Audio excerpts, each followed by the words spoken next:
intel about the next generation of Bulldogs. This is Before the Hedges, brought to you by Kroger. Let's go, I'm a Bulldog. And welcome into Before the Hedges. I'm Cody Chaffins in for Kaylee Mansell this week.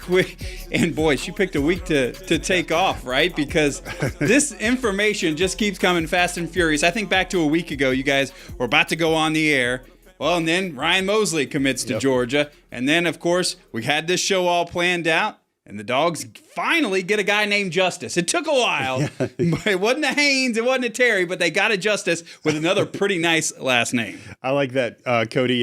Two things. Number one, we can say Kaylee is officially a recruiting reporter now because when she goes on vacation, it inspires commitments. Never fails, right? And then the Justice Terry, Justice Haynes. There is finally some justice in the Butts-Mehre Heritage Hall. Yes, it is St. Thomas Aquinas 4-star cornerback Justice Fitzpatrick, who is committed to Georgia. Tell us a little bit about this person. Like we said, we recognize the last name, little brother of Minkah Fitzpatrick. Yeah, it looks like him a lot on film. He has those kind of dog qualities. Now, if we wanted to get tricky, we could sit there and go, does he look like a star? Does he look like a corner? Well, the National Recruiting Services has him rated as the number 3 corner in the country. He's now Georgia's second highest rated commitment. And, you know, Cody, one thing I like about that graphic we just showed right there, you see him making a play right there. The one thing he gave these comments to On3, he mentions going to war. He wants to go to war. He knows who he wants to go to war with. And, you know, this is a thing, you know, this has been underscored, bold-faced, italicized, but I really think that NIL matters, of course. Can you get me to the league? Yeah, of course. But I think the relationship, this goes back to 2015. Kirby recruited Minkah. When Minkah blew up in college football, he was a freshman All-American. He was playing star. And Nick Saban ain't around in college football anymore, but the closest thing to Nick Saban is. And that's kind of how that hospitality and warmth felt so good between the Dogs and Minkah and his brother Justice. Sometimes we wonder, well, will a guy be the right fit for Georgia? When he's talking war and they're doing Bloody Tuesdays, it seems like it's a perfect fit. I mean, we got to also have there's a shout out here to Dante Williams, the second-year cornerbacks coach, because this guy needed some wins on his ledger, and now he's stacked up Justice Fitzpatrick. He's recruited 2 other quality guys, Jordan Smith out of Warner Robins, Houston County. So all of a sudden, you know, you look at this DB class, Cody, it looks really, really sporty. Right now, you have to say that the best piece of Georgia's 2026 class has to be its secondary. Yeah, we were looking at that class breakdown a month ago and circling, where are the cornerbacks? Yeah. And that has changed a lot. We're going to get to how all of this changed. Now, that's not the only guy with a famous last name who made news this week committing to Georgia. We also saw Norcross 4-star defensive lineman Carter Lucky commit to the Dogs this week. We know all about Lawson. We know all about the Lucky brothers from the 90s. Tell us about Carter Lucky. So he's going to be the 5th Lucky in his immediate family to be a dog. And Cody, I don't know if Claude Felton or anybody up in UGA. There was a lot of Baileys, right? There's a lot of Baileys. Not that many, though. But there were some brothers, there were some cousins. But like when you're talking about 3 guys at one time, that's already never happened before. Right. And then you're going to have 2 brothers, and the brothers, unless Lawson just goes off this year and goes pro, I think you're going to have 2 brothers playing together at the same time as well. And it's funny right now, you look at all the legacies popping up. You know, there's DJ Jacobs in the 2027 class. There's Carter Lucky. There's a young man that just picked an offer from Georgia up this week is Anthony Lunnan Jr. He's at Clark Central. He is debuting on the top targets list this week as well. But you see a lot of guys whose dads played for Georgia. It feels like that's a box now that staff in Athens wants to get checked. Yeah, I think of Kedrick Golston, another guy on their radar right now. Lots of them. I think of Lawson Lucky, I think long and lean. Carter seems a little more stout. Think Tyrion Ingram Dawkins, DawgNation, because that's who the Georgia staff, Trey Scott, compares him to. Really versatile, can kind of play up and down the line. I know his mother, Hillary, was so happy and thrilled that both of her boys will now be in Sanford. Of course, the Lucky family is also very special to those who know them. Their youngest brother, Canny is who they call him. He's suffering from all kinds of, special needs issues. He's wheelchair bound. So Hillary won't have to go to Notre Dame, to Ohio State one weekend, and then to go see Lawson the next weekend. She's got all her boys within 45, 50 minutes of her home. Going to be really, really special there. All right, so that was not the end of the commits this week for Georgia. We're talking about 2026 guys. They also picked up a 2027 guy. You're going to have to help me with the last name here. Gavin Honoree? There you go. There we go. Out of Mater Dei. California kid. He comes from the same program that Mark Bowman hails from. Can we say that name? The name that shall not be named, but will be named later in this program. You see a model here. He's really fast. He's a slot receiver. He's about 5'10". He's about 175, 180. He's got 10.88 speed in the 100 meters, but this is a guy, playmaker. You see Georgia has a type. They're getting these California guys early, much like Vance Spafford was a year ago, and they found their guy. Like, he had decent numbers as a sophomore last year for the Monarchs, about 500 yards, about 6 touchdowns, but he's going to be a lot better this year. Cody Deeran's 7-on-7 season this spring, he was almost unguardable at a lot of times, racked up a lot of touchdowns, racked up a lot of highlights. And for Georgia to pull the trigger early after they just offered him back in April says a lot about this young man and his skill set. Can't wait to see him in 2027. And now, at the end of this show, we're not going to break down the 2027 class just yet. We will have time to get there, but we will break down the 2026 class. Also coming up later in the show, we'll talk about these official visitors. Last week on the show, we talked about how important last weekend was for official visitors. So we'll break that down kind of dogometer style. We'll do that in a minute. And we'll also talk about who's coming this weekend, because it's another huge weekend. And as Jeff mentioned, we'll talk about Mark Bowman, what happened there, and what could be another big-time wide receiver coming from the state of Georgia, which seems to be a trend right now for the Dogs. But starting things off on this show, we talked about the official visitors. So many big names are coming into Athens last weekend. So how do they all feel coming out of it? Well, the best way to break that down is with our old friend, the Dogometer.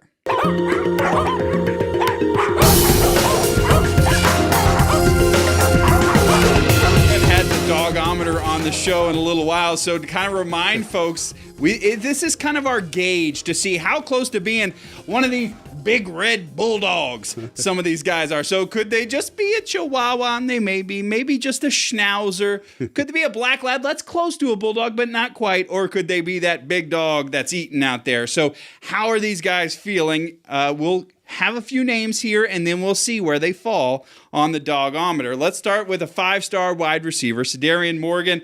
Of course, out of Alabama, the Dogs will be fighting the tide for this one. This guy's a high jump silver medalist, I saw. He plays basketball and averages a double-double. Oh, yeah, and he's a 6'4", 210-pound wide receiver. Crazy size, crazy length. He comes out of Terrell Owens' old high school, Benjamin Russell. And it's one of those things where kind of Terrell kind of looks at his game a little bit. That's kind of Terrell kind of whispers to his game. But 5-star, Jared Curtis had been recruiting him on social media. Those two guys are going to play together later this month down in Miami at OT7 for Rod Wave's 7-on-7 team. Now, you know you're a big-time music artist now when you can sponsor your own 7-on-7 team. But Cedarian was in Athens. He rocked the number 1. Cody, I don't need to give you a history lessons. The last time Georgia pulled a 5-star wide receiver out of the state of Alabama, it was George Pickens. He also wore number 1. So Georgia's kind of trying to conjure up that imagery right there, and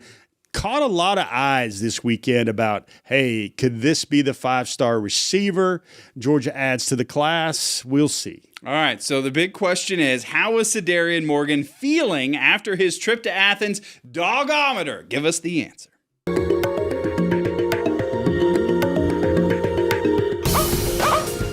Okay, Schnauzer. So he's not quite a black lab, not quite a bulldog. Tell me about why he falls in the Schnauzer category. Yeah, we don't want to, SEC shorts with a nod to their great bit. We don't want to give dog fans too much hope on Cedarian. He had a lot of fun on his official visit. Had some viral clips. He went live, I believe, on his Instagram story, with Coach Smart. But he's taken a lot of trips like this. He's been to Colorado already, hung out with Coach Prime. It's just going to be very, very hard in this day of NIL and receivers for the Dogs to outspend both Alabama and Auburn as much as those home state ties as well. This was an update. This was a high-profile target, but the other metaphor we'll use is I would say DawgNation drives slow on Mr. Morgan choosing the dogs. Yeah, we need that deeper barking voice. This is you spraying us with the spray bottle, right? Yeah. That we spray hope with. All right, let's do another name that we talked a lot about on this show. He is a 2-time state champion at Bowden High School. Caden Prothro, he would tower above us if he was standing next to us right now. The big tight end / wide receiver, he was on campus last weekend. He was, and first official visit for Caden. He's got a bunch left. He's going to see Texas. He's going to see Auburn. He's going to go see Alabama. Mom grew up an Alabama fan. We had a story about him this week on DawgNation because we kind of looked at him as probably one of the 2 or 3 easily most important visitors from this past weekend. He got to rock the white Georgia jersey with the white Georgia pants and the white Georgia helmet. Fortunately, he's only going to be able to wear that when he's on an official visit season, not the regular season. But this is a guy, I think there's a lot of hope, to use that phrase in vernacular again, invested in him or at least kind of sent his way because he's in-state.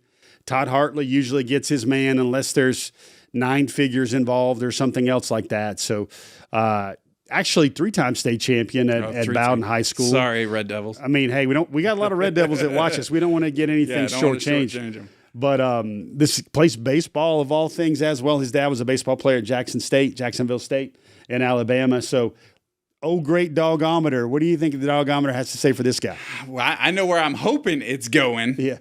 We'll see where it goes. Dogometer, let us know.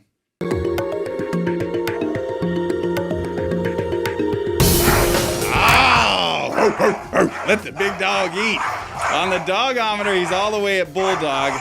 That's what dog fans want to hear, Jeff. Now, first of all, that was not great technical wizardry. That is Cody providing the bark in studio right there. That's not a CGI sound effect. So Miss Mansell, she can do a lot, but I don't know if she's dropping barks into our dogometer as of yet. But so let me explain this one. This is a guy that I feel was going to be a dog throughout his process. It was kind of a can't miss guy. I think Georgia checked every box for this official visit. I believe he said he gave Georgia an A for how well that they recruited him over the weekend. Special moments. His dad even told me about how genuine Kirby was because Kirby said, I'm going to get after you. I'm going to get on your ASS. I'm going to coach you hard. That's what they want. That's what they want for his son. Of course, he's no stranger to hard work. Being at Bowden with the Red Devils, the perennial state powerlifting champions right there. So he's going to take his visits. I expect him to take all of his visits. But I think as of right now, what Georgia did over the weekend, I think the dogometer, if we're being honest with a true reading, we've got to put him at dog right now. One of the other things I love about Caden Prothro is he's right there in Carroll County at Bowden High School. He's one of those guys who's been big forever. We've known he's going to be a stud. Yeah. He's stayed true and stayed in that Class A football, and I'm sure there have been programs all around, maybe inside the same county. Sure. I don't know, but I'm sure they want him to go somewhere else, and he has stayed true. So that's a good sign. If he's there on the dogometer, he seems like a pretty loyal dog. Yeah, and it's funny. Overtures would be a good word for that to describe perhaps somebody trying to sway him and to take his talents elsewhere, but Caden, I love this stat. I wrote about it this week. He's caught 99 passes in his high school career, and 39 of them have been for touchdowns. So if your touchdown average, like if we're talking batting average, if it's 39%, that's pretty good. Now, there's still some position fit wonder there. Kirby explained it to the family. He's like, listen, man, right now you're an athlete. If you're 220 to 230, you'll probably be a flex guy, maybe even play wide receiver like Noah Thomas is going to play this fall, maybe even Elias Williams a little bit. But then if he gets up to 240, 250,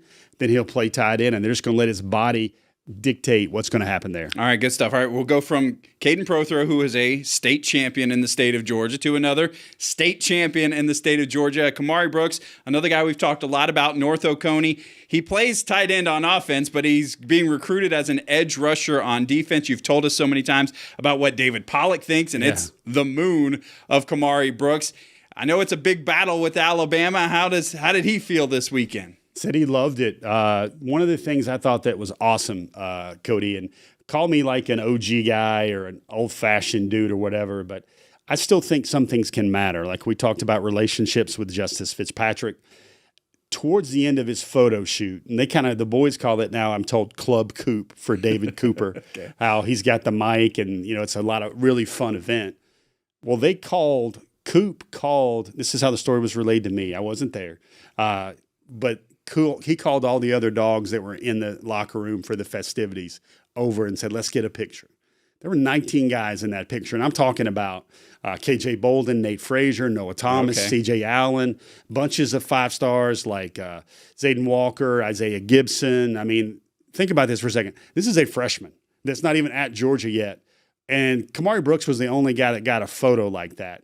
I asked him what was his favorite photo. He said that one was by far because it shows camaraderie, togetherness. It sounds like a Hallmark card, Cody, but sometimes Hallmark card stuff is the stuff that we love about football movies and about football culture in itself. He's going to visit Alabama. Watch that one. It's going to be next week. And he told me he's not sure what he'll do after that. Like if he's got one or the other and he knows it's one of those other ones, one or the other, he probably won't take a couple more officials. Texas, USC, those are ones he's considered. But, this is a guy, so many deep ties. He had a step-grandfather on the 1980 national championship team. Horace King was one of the first 5 African-American football players at Georgia. Everybody remembers that running back during the 1970s, making a bunch of plays. But, Kamari is a guy that we've identified that this is kind of a must sign for Georgia, and I think Georgia hit the home run on this visit this weekend. Okay, so where officially does it fall on the dogometer? Let's take a look.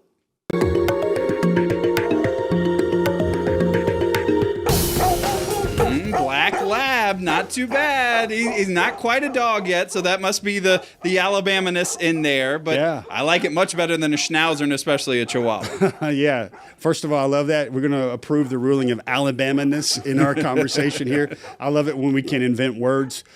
This is one of those things where I feel like if we were really slick, we would tap it. We would kind of tap it, and then maybe it might go over to the red zone right there because I think it's close, dog folks. Okay. I think it's close. I think he really wants to see Alabama and take Alabama, and if Georgia has him take a picture with basically half the starting lineup, then you can imagine they'll probably get a live pachyderm in Alabama. They'll probably get Nick Saban and Miss Terry.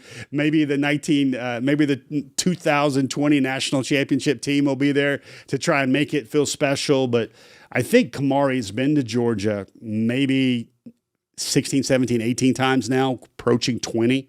He's also been to Tuscaloosa. This will be his 5th or 6th time, he tells me. So don't discount the Tide. It just kind of depends on, how much they want him, that big a thing. But there is a strong comfort there with Georgia. And I think that gesture we talked about early inside Club Coop, I think that really mattered to Kamari Brooks. Is he one of the guys that wants to get it done before the season starts? Definitely. So it'll be the summer thing. All right, let's go to another big dog if we're talking 6'4.5", 354 pounds. That is Desmond Green out of South Carolina. Tell us about Desmond Green, a 4-star interior offensive lineman. Think about this, 4-star with a 4.4 GPA. That's what you like, right? Yeah.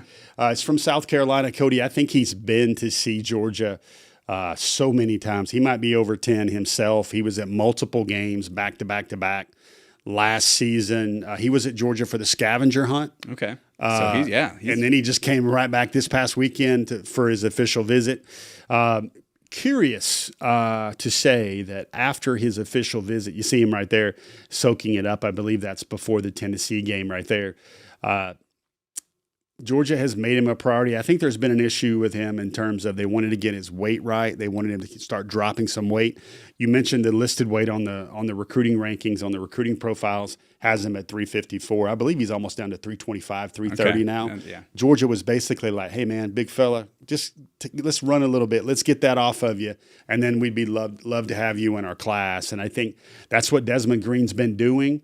And I think it's very interesting from now going forward, especially because after his visit, he had the tweet, and I don't know if we have the tweet. I don't think we do, but he tweeted out that very kindly, all reporters, media members, thank you for reaching out, but I'm going to withhold comment on my visit until after I've taken all of my visits to go through the process. So when a guy's dropping that hammer after a visit, it usually means the dogometer will have something to say about that as well. Yeah, he's not going to speak, but we will let the dogometer speak for him. What does it say, sweet dogometer, about Desmond Green?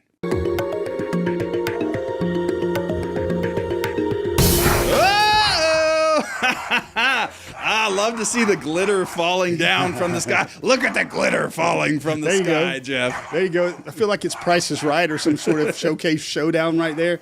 But Dogometer, the DOM, right now, again, these are snapshots in time. I think Desmond might take some more visits.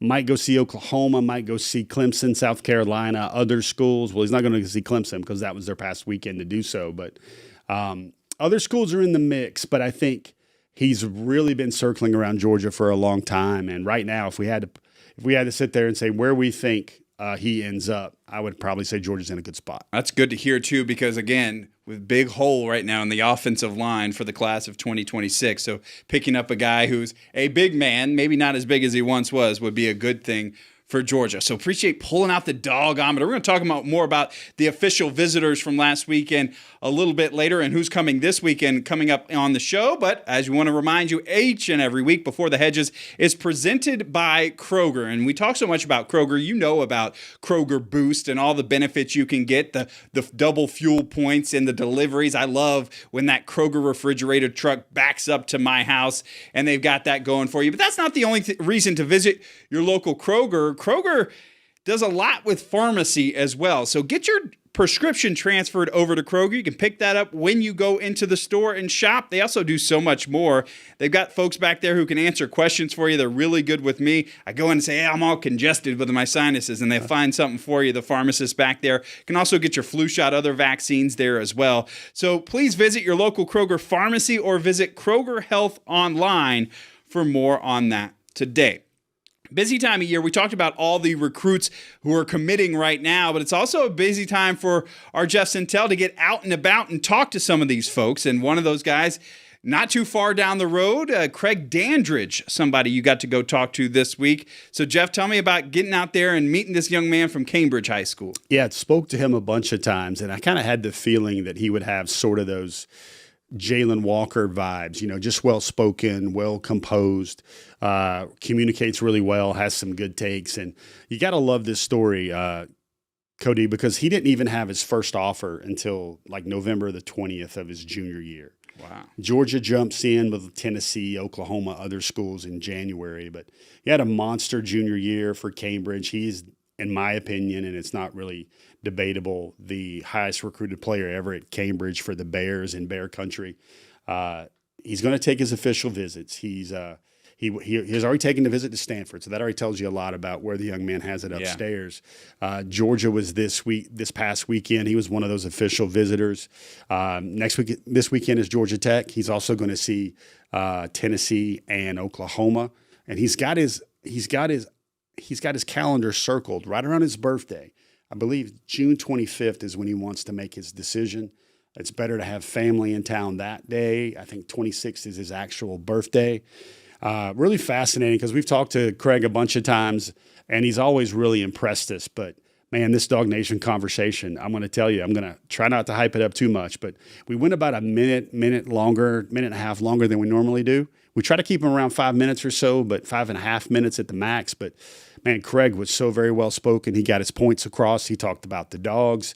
He talked about a lot of things that I think you guys are going to love to hear from him. Yeah, so let's hear from the potential future dog. It is Cambridge wide receiver Craig Dandridge.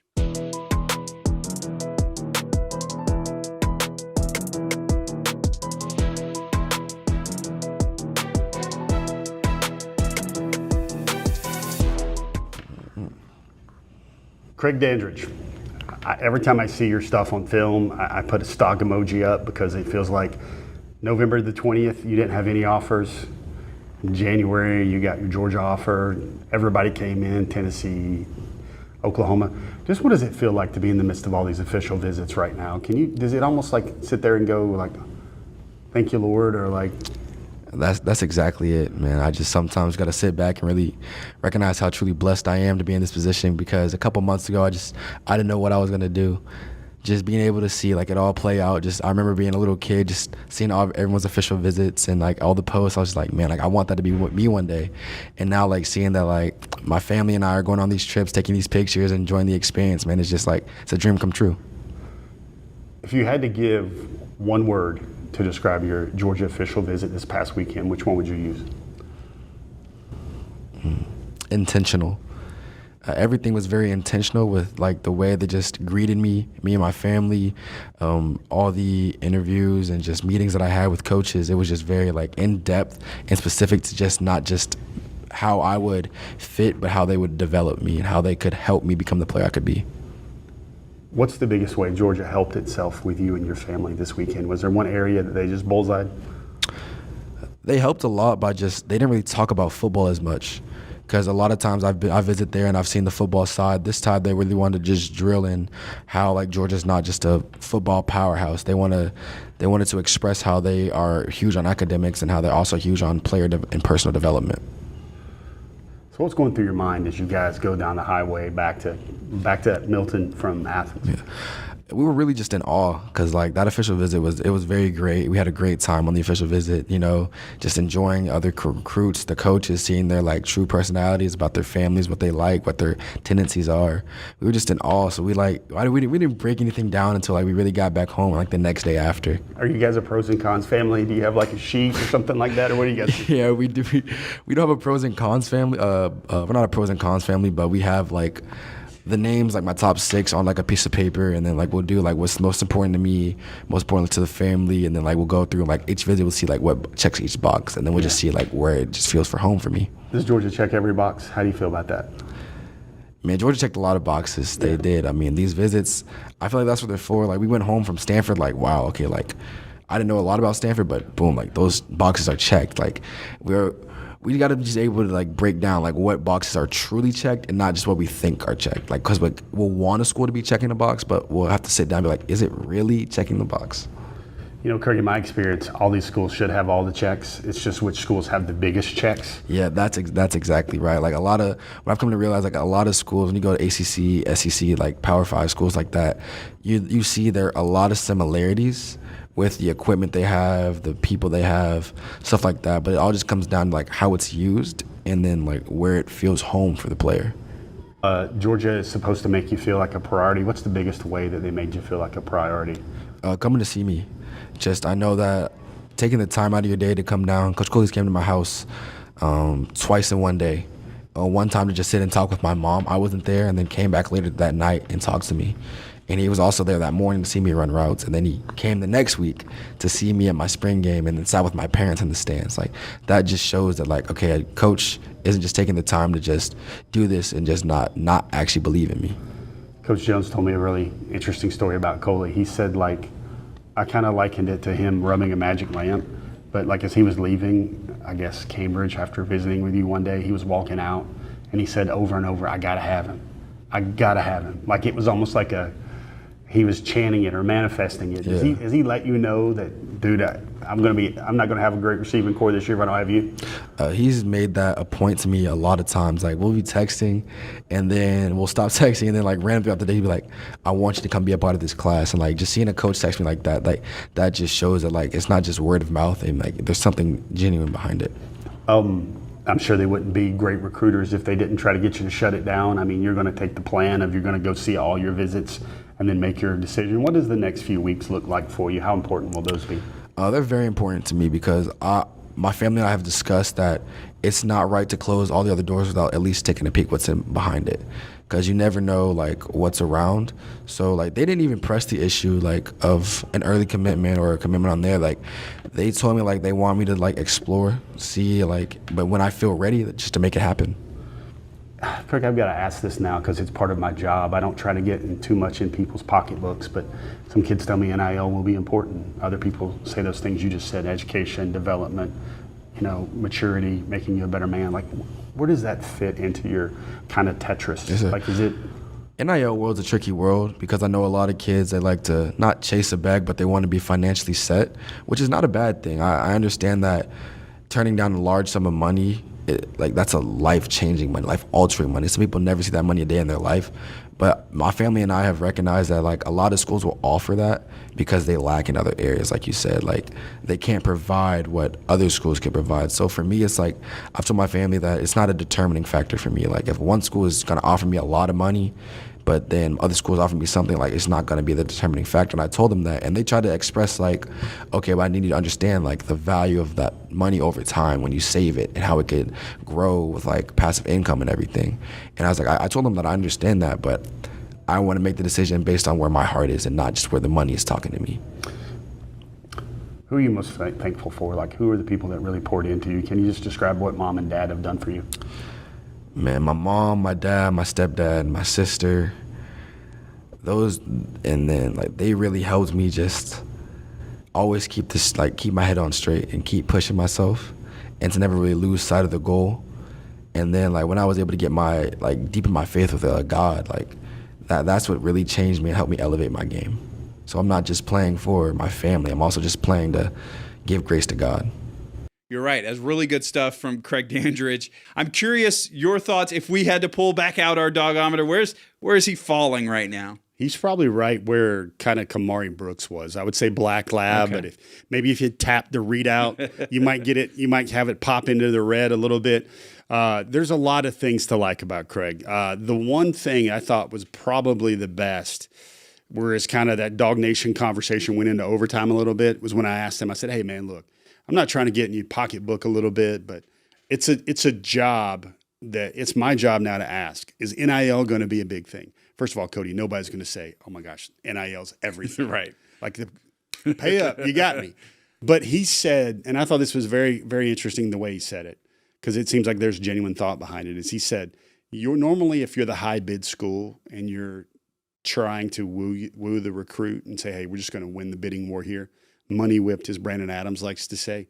It's like usually you're doing that because you're lacking in other areas. You're trying to make up for some other deficiencies like that. So he said basically, because he knows he's going to get a certain measure of NIL from everyone, he said that NIL will not be the major factor for him. He's really looking at, and I'll quote him here, development, but especially development as a man. And then obviously what he had to say about his faith at the end of that conversation also struck a chord as well. Yeah, really impressive right there. And I imagine he's going to have another huge year. He's already got the big-time offers, but his star is only going to continue to rise as we go throughout there. All right, I want to remind you here on Before the Hedges, please like and subscribe, especially if you're watching on YouTube tonight. Like us on YouTube and subscribe to our channel. It doesn't really cost you anything. All it does is it sends you reminders when we are on the air. So when we come on every Wednesday night at 7 o'clock, if you're doing something else, oh yeah, Before the Hedges is on. Or whether it's DawgNation at large or DawgNation daily in the morning at 10 a.m., subscribe to our DawgNation YouTube channel. Get all of our alerts. When we pop on and we're doing breaking news, whether it is a recruit or whoever, that'll come onto your phone right there. So go ahead and subscribe to our DawgNation YouTube channel. All right, so we've talked about a lot of good stuff. It's been a lot of that fun dogometer and a really impressive Craig Dandridge. Yeah. We got to kind of hit some of this news that dog fans didn't love to hear last week. Mark Bowman, who we've talked about a ton on this show, and he was on that top targets list up there in the top for a long time, and then all of a sudden, he's going to Southern Cal. Yeah, everybody, the number one question I got from our audience, whether it was DMs or texts or on the DawgNation forum, was like, okay, is this the normal USC rope-a-dope? Like USC is going to pay advertising dollars right now for Bowman, and then this commitment will evaporate in the fall when they start losing games to Purdue or somebody like that. The answer here, according to my information, is no. This one is done. This one has been one where Bowman is not even taking any other official visits. Okay. I believe they have secured his services in a very most profound manner. This is what I would say there. Like, we talked about this in our pre-show meeting, and we called it a bombshell because it really was a bombshell. Because most people, even the recruits I talked to, were like, okay, it was either going to be Georgia or Texas. And then for USC to come get in this thing and just drop the mic, so to speak, with like really a substantial offer. I've been told, don't know how accurate it is. I don't have his bank account information or anything else like that. But I'm hearing that's Jackson Cantwell money type territory for your tight end. And this is not just a coping statement here, but this was agreed as good recruitment for Georgia, I believe, which means, hey, why not add another top 10 overall pick, first rounder type projection to your tight end room, make your whole football team better. But I think now it's given Georgia the chance to maybe prioritize other areas in this class. But I do think the Mark Bowman sweepstakes has been one kind of Ed McMahon Publishers Clearinghouse type style. You guys maybe know if you're of a certain age what I'm talking about there. Yeah, so I think back to a couple of years ago when Kirby Smart was asked, how'd you get KJ Bolden? He said, I never stopped recruiting him. Yeah. And I kept on him. Is that age over now with the way NIL is? I guess it just depends on the relationship. Like sometimes now the agents are the ones that are handling the transactions. Like, remember one of the big things that we were wondering about the Jared Curtis commitment is his representation going to tell who won and who didn't the news? Or was it still going to be that old school way where you call up and you say, hey, coach, maybe you start barking, and maybe you say my dogometer is all the way past the Red Bulldog. It's all the way to Larry Munson style or something else like that. But I think this one is done. One thing we've learned is never say never in recruiting. But I think this now listen, Mark Bowman is a tremendous football player. I have every belief, even though you look what happened with USC last year and former 5-star tight end Deuce Robinson, how Deuce has already transferred to Florida State after one season, that I have every indicator for me, everything we look for is that he is going to be an All-American type tight end for USC. So they got better, but they also allocated the resources to get better there as well. It kind of is news when Todd Hartley doesn't get his man, right? Because he usually does. But because he usually always gets his man, I mean, it's not like Georgia's lacking in tight ends anywhere. And even in this recruiting class, there are other guys that he can go after. They've already got Lincoln Keys, and it's funny, Cody, this sounds absurdly blessed here, but so Mark Bowman doesn't work out for Georgia. They're also recruiting Caden Prothro, the number 3 tight end in the country, who we've already talked about him a lot. Georgia is doing everything they can to win that recruitment. Quite honestly, Cody, I think that Bowman to USC kind of makes it a little bit easier now for Prothro to say yes to Georgia, because they know that he'll get a much higher chance to be featured, whether it's at a hybrid tight end or whether it's at receiver as well. So I think that really, like a lot of the things here, man, Todd Hartley may have a rare miss here, but like what he's coming back to is a name that I know you and I wanted to talk about, but the number 9 tight end in the country is coming into town this week. So, yep. You're still in it with the number 3 tight end. You lost it with the number 1 tight end. You got the number 1 tight end last year for 2 different services. Oh, and okay, now what's next? I want DawgNation to lend me your ears for the name Braden Fogel. Okay. He's out of state of Ohio. He's only about 45 minutes away from Cleveland, Cincinnati, everything else like that. He's visiting this weekend on an official visit. 6'4", he's really skilled. Look at the way he can cover ground. Watch him come back for this ball. Cody, on this clip, he was being covered by a top 5 corner in the country. And then he jukes him. And you see him here, former basketball player. Now, he's not 6'7", but he's about 6'4" plus. He really moves the ball really well. He really moves really well for that size, very fluid. He looks like he's a really savvy route runner. He knows how to win the go balls. His highlight tape is all full of it. But I've already spoken to Braden this week about his official visit this weekend. And he told me something that was look at him, watch him block right there. I love the attitude. He told me something about this weekend's visit is he said he regards the way Georgia develops tight ends the way Ohio State develops wide receivers. Just the best in the nation. Undisputed, the best place to be if you want to play the tight end position. And now Fogel's going to take what I hear. Look at him, he's returning kicks here for his high school team. He caught 59 catches last year for about 800 yards. We're not going to give him 59 touchdowns because that would be a record. But very interesting. I would call it a visit to watch because he said he's already been in communication with Hartley about this weekend. He's still very much looking forward to this. His decision, Cody and everybody else out there, is coming down to he just visited LSU. And he also wants to visit Penn State, and he's also going to see Notre Dame and Georgia. So he's kind of got like a Final Four there. And I'm telling you, there could be something cooking there with Braden Fogel, the number 9 tight end in the country, in the middle of Big Ten country.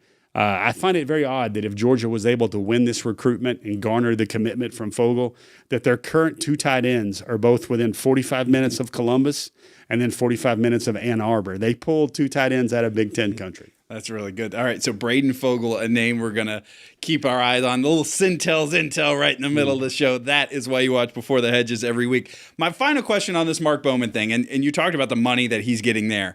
So Georgia's not going to spend the money there. Obviously can't spend it on Jackson Cantwell anymore. Can I push all my chips in for Tyler Atkinson? How does this, and that's the other side of the ball, I know, but does that change having more money in the coffers now? I think it maybe, everybody wants it to be that answer. Cody, I don't know if it's that simple. Maybe it's you sweeten the offer to maybe a Justice Fitzpatrick, the guy that they just locked down, or maybe you sweeten the offer to another player that you really, really want. Maybe Seven Cloud, a guy that's taking his official visit this weekend. Maybe you have more dollars freed up to spend that Rosenhaus money now to land Seven Cloud. But the correct answer there, that was kind of the political answer, Cody. I'll give you a correct answer like you gave me some truth serum. I'll tell you where that money needs to go. You need to put it in the middle of the table for Savion Hyder, who's also visiting this weekend, the number one running back in the country. And I know everybody in the comment section will probably give us a bark if they would agree with the fact that they want Georgia's RBU to be RBU again by getting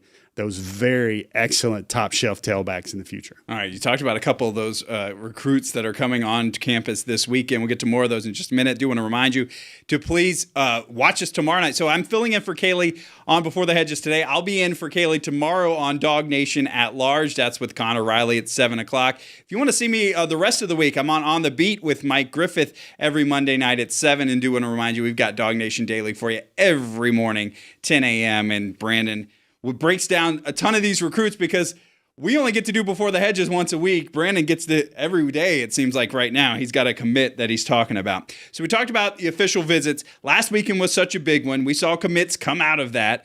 So we've got another huge list of official visitors coming for this weekend. Let's get started because it's a long list of official visitors.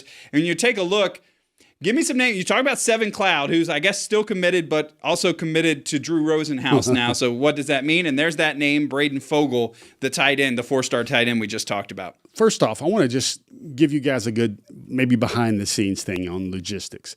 In years past, Kirby Smart would maybe have that sit-down with every family, and that's probably 30 minutes. It might be an hour where it's basically all cards are on the table. We'd love to have you. If you want to commit, that'd be awesome. But that's when the best pitches happen. Cody, do you realize, now I'm not a math major. I did not go to Georgia Tech here. But these weekends are averaging 18, 19 official visits. So if Kirby spent, look at all these lists. We're going to see all these names. If Kirby spent just 30 minutes with all these families, 9 hours. That's 9 hours. So that's not happening anymore. I've been told that, there has to be a good vibe where the players feeling it, the coach is feeling it, and then they have to sit down in Kirby's office, or a guy that Georgia's been recruiting for a long time. Sometimes they say recruitments, the school is just a hat on the table. Sometimes these are just official visits, and it's one of their 6 trips they want to take. I'm going to eat my steak and move on? Yeah. So some of these are like that. Some of these were this past weekend. But jumping back into that list, I just wanted to give you guys that kind of behind-the-scenes feel about the demands on Kirby's time. I think Fogel will get a visit. Cloud will get a visit. Georgia's in the final 3 for Chase Calicut, which makes me wonder because that would be Georgia would have more safeties than Kaylee Mansell has shoes probably or something like that. P.J. Dean is one I'll earmark right there because he was once an offensive lineman. Now he's a defensive lineman. Man, Ohio State and other schools are really coming hard for him. But this is the younger brother, half-brother of Jared Wilson, the safety that had been to Georgia forever. He has been to Athens more than any other school. He knows exactly the roadmap to high draft pick status. Going through Athens. So I think that's a pretty big one on that first slide. And if he's related to Jared Wilson, he is athletic, that's for sure, even for a big man. All right, moving on to our second page of our official visitors. Kenneth Godwin, we talked a lot about on this show, has a relationship with the University of Georgia. There's that man at the bottom, the 5-star running back out of Mineral, Virginia, Savion Hyder. So you got some commits here. That's a little bit different. I think you're going to have 4 commits here this weekend. We already saw Cloud, but let's just, while we're using this airtime efficiently here, let's talk about Savion Hyder. Best running back in the country. I believe if he was a recruit last year, he would have been the best running back in the country last year. That's how good he is. He's one of those rare special talents. Of course, guys like me tell you these guys are rare and special every year, but the video does not lie, my friends. Look at the way he puts the foot in the ground and goes. He erases angles. He outruns that film guy on top of the press box.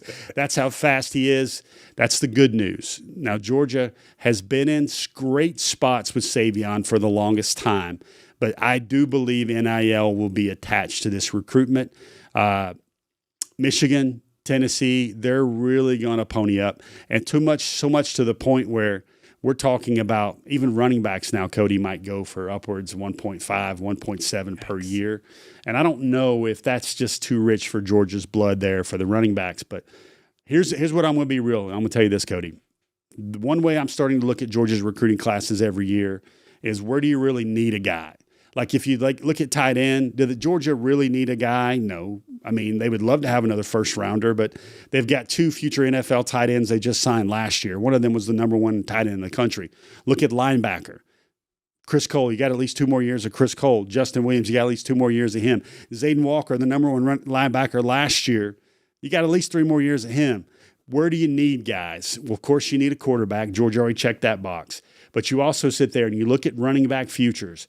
And a big a guy as I am on Bo Walker, you've got Nate Frazier. And to me, Nate Frazier, Bo Walker, those are kind of the only NFL guys you have in that room.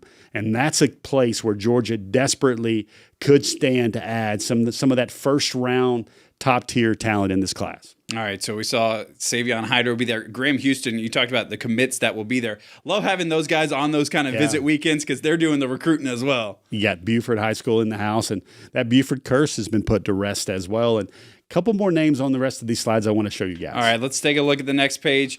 Akeelan Jones, already a UGA commit out of Marietta. We've talked about him. Brady Marchese out of Cartersville. Akene Ogboko, we've talked a lot about. Tell me about some of these other guys down here. You want to talk about most important recruits this week.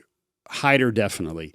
Ogboko would be the other one because Georgia, their best chance to have a top 75 offensive lineman in this class is Ekene Ogboko. I think he's a guy, just visited Clemson. That one went smashingly well for Dabo and company. But that's a guy where Georgia could really use to close the deal with him this weekend. I think he's still going to take some more visits.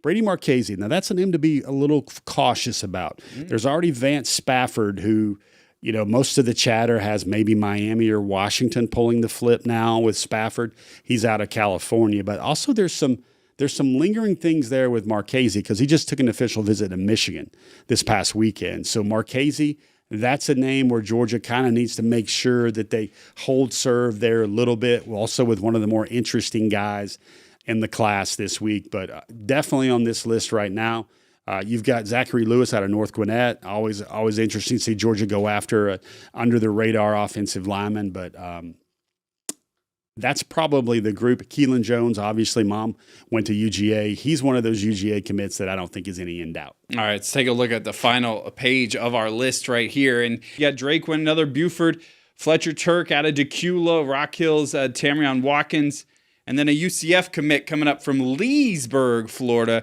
Tyron Wortham. Yeah, Wortham's interesting. There's going to be some debate right now whether he's going to make that visit. Chauncey Kennan, his teammate, also from the Sarasota area, is also expected to be in town. But right now, as of right now, I have the belief that Tyron will still be on his official visit. We'll wait and see on that one. Drake Quinn, there's a little bit of news there. Used to be at Greater Atlanta Christian. He just announced his move this week to Buford to play amongst the Wolves. He's one of those guys Georgia really likes at edge. And also Fletcher Turk right here. He's at Hebron Christian in Decula. And for me, one of the more interesting body-changing stories, because this is in a positive way, maybe a year ago, he was a 215-pound kind of tight end type guy. Now he's 275, 280, and he's an offensive tackle with still that tight end type feet right there. So he's a guy, really hard work rate, really salty, grizzled offensive lineman. He's another guy the Dogs are going to take a really hard look at this weekend. So we've looked at all of these guys now. How many commitments might we be talking about next week at this time coming from this group that could be on campus? Yeah, I don't know if we'll have the eventual, insta commits that we kind of saw this past weekend with Carter Lucky in the middle. I'd look at Fogel, man. That can get very interesting with the tight end out of Ohio. I think the best news maybe for Georgia this weekend would be to secure some silence and that would be a silent from Ekene Ogboko. And then also, I'll be honest, Cody, they need to come out of this weekend probably sitting in first or second with Savion Hyder, because those official visits are still to come with him and other schools as well. So they really need to move the dial on Savion. That would be the best case scenario this weekend. But I think last week we said on the pages of DawgNation.com that we thought maybe 7 commitments would come out of last weekend's official visitors when all was said and done. I think I'm not going to count the guys that are already committed, but I think a good number for this week probably needs to be about 4. All right, so if they get 4 out of that group would be really impressive there. So let's talk about what we already have in this class of 2026. We do it every week here on Before the Hedges. It is the class breakdown, and when you take a look, we've added some names on both sides of the ball this week, which is a good thing. And you talk about Ryan Mosley up there. We just talked about Graham Houston, who will be on campus. Lincoln Keys, still a tight end in this class. And it seems like weeks ago it was Jared Curtis, but that still feels really good to see Jared Curtis penciled in there. Let's take a look at the defensive side of the ball. That's where we added 2 names this week. And Carter Lucky is one of them. 7 Cloud we still see there. And then how about 4-star Justice Fitzpatrick? Again, that gives Georgia another top 50 recruit in this class, and he's now the 2nd highest rated commitment in the class. So where does that put Georgia's class right now? Nationally, they are up to 6th. Remember when people were freaking out when they're hanging in the 30s and, I don't know. So, all right, so let's take a look at who we're looking for, top targets, and we'll start a lot of green because a lot of guys have moved up because one of those top targets, we talked about Mark Bowman's off the list, Carter Lucky's off the list, Fitzpatrick. So all these guys are moving up. So we got some new names on here. Yeah, one of the things, everybody, I'd encourage people to check our receipts because some of our previous shows, we had those 3 names on the board, and now these 3 names have moved on off the board. Interesting name right here. We have a lot of debuts, but this is Anthony Lunnan Jr. Now, he's at Clark Central. Cody, he just got the offer from Georgia, I believe, yesterday. His dad was a defensive lineman in Athens a generation ago, so this one could move really quickly in terms of he's not even rated by some of the sites. He don't even have a ranking yet. He's got a Georgia offer from his hometown local school. That doesn't really seem like it should work that way, but it's working that way. We've got Desmond in there moving up. We got Braden in there moving up. Nick Abrams is a guy that I think Georgia, should they not win the Atkinson with sweepstakes, they're in the Final 4 there with him, and then Savion Hyder. I know folks would have loved for me to move Savion a lot higher up. Again, the top targets each and every week, the disclaimer is it's a mixture of need, value, and how much both sides are feeling it right there. And I think Dogs would love to have Hyder. I think Hyder would love to have other things besides just the scholarship offer from the Dogs. So that's the reason he is at 11. We'll see some more green as we look at the next list of top targets. And Peyton Dyer drops down a little bit, but we see Tyreek Green, all Malachi Lee moving up, Ogboko, who we've talked about here. It's got some wants for the Dogs. Yeah, I want to pay another attention to a debut. I'm going to try and sound like Casey Kasem here, debuting on the top 10. We've got a chart topper, a chart riser, Valden Sone. Now, he's a PPI international kid. What that means is he grew up and through his formative years overseas, and he just now came to football. And he worked out. He camped for the Dogs this week. He earned a committable offer. He's taking his official visit actually in the middle of this week right now. J.J. Hane, that's what I'm saying. Close friend with him.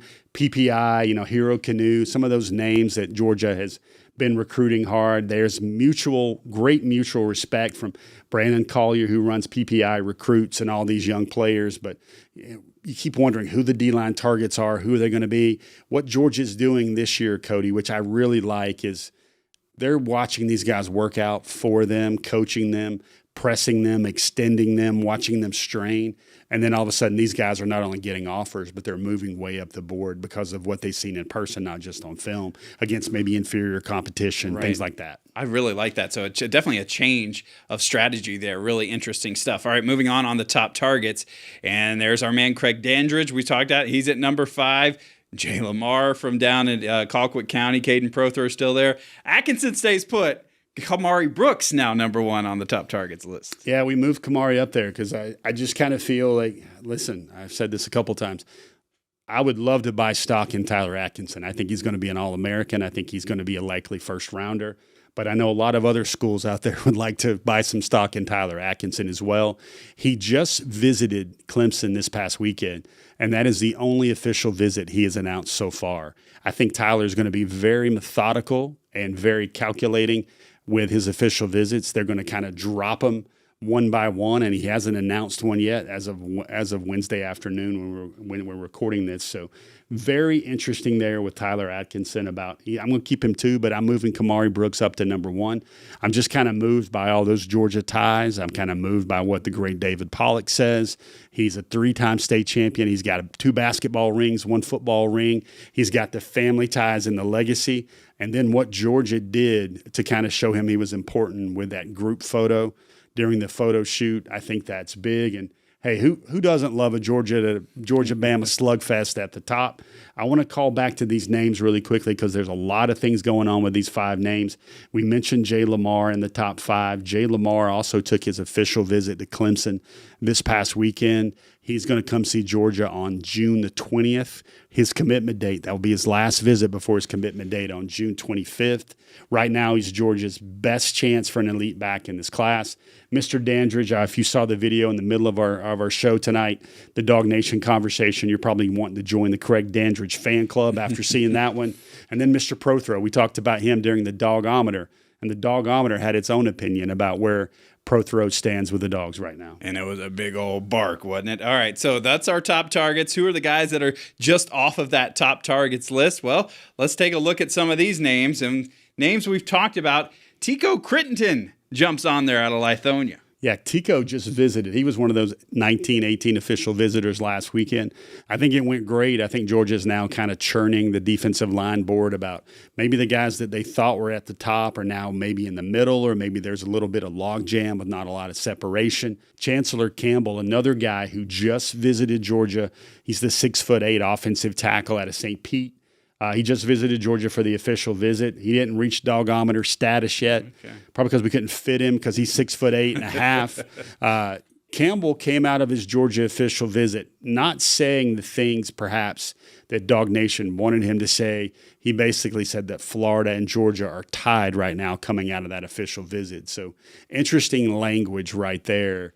And then Derek Cooper, another guy, fantastic player. Miami's going to try and own that one and lock down that player from their backyard. All right, so let's check out some more names just off the list. Jariah Edwards out of Baltimore on there, and then Kedrick Golston, who we mentioned earlier, just off the list still. Interesting list here. I think Edwards, there's some chatter about him, even though he visited Georgia for G-Day. Most people thought that was a token visit. Well, there's some strong resonance from that official visit where Georgia's kind of hanging around in this recruitment, even though Auburn just hosted him. Other schools are really trying to make him a priority as well. But that's interesting. You're going to see a lot of guys trying to figure out the linebacker. Terrius Favors is an interesting name out of Carver, Atlanta, right in the heart of the city. Malcolm Gaston's another guy out of North Augusta, South Carolina. He worked out for Georgia at camp this week trying to make his offer a committable. I believe he also is taking his official visit next weekend. Moving on, our just off the list, J.J. Johnson. We talked a lot about him on this show last week. How about somebody out of time? Was that Sandy Creek, Amari Latimer? Yeah. Tell me about him. 4-star running back. We've been talking running backs. So you sit there, and I think it was about time to debut Amari on here because it's like, okay, if Georgia's not going to get Cooper and Georgia's not going to get Hyder and they need 2 backs, well, then who are the 2 backs?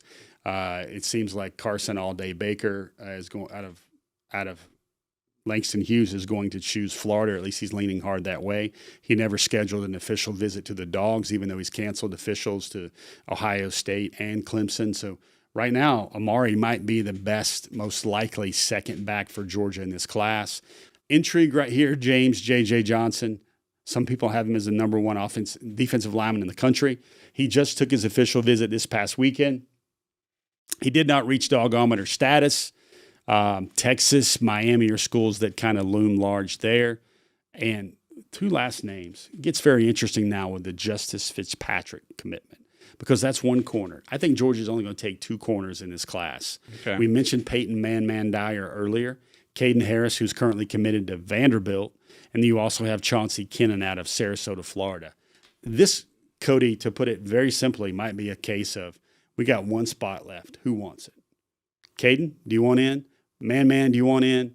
Chauncey, do you want in? I think this will get figured out pretty quickly within the next 2 weeks or so. Okay, interesting stuff right there as we check out everybody who is just off the list. Ernest Rankins out of Southwest DeKalb coming down a little bit. Yeah, there are just a lot of guys, I think, with a little bit more juice. Ernest Rankins actually worked out for Georgia this week as well. Kind of got to show Travion Scott on the hoof what he had to offer. Shadarius Tootle, very much, he's committed to Auburn. He said Georgia was his leader after the Auburn visit, even though he remained committed to Auburn. And now Michigan just hosted him, and there's a lot of goodwill and sentiment there for all things Wolverine.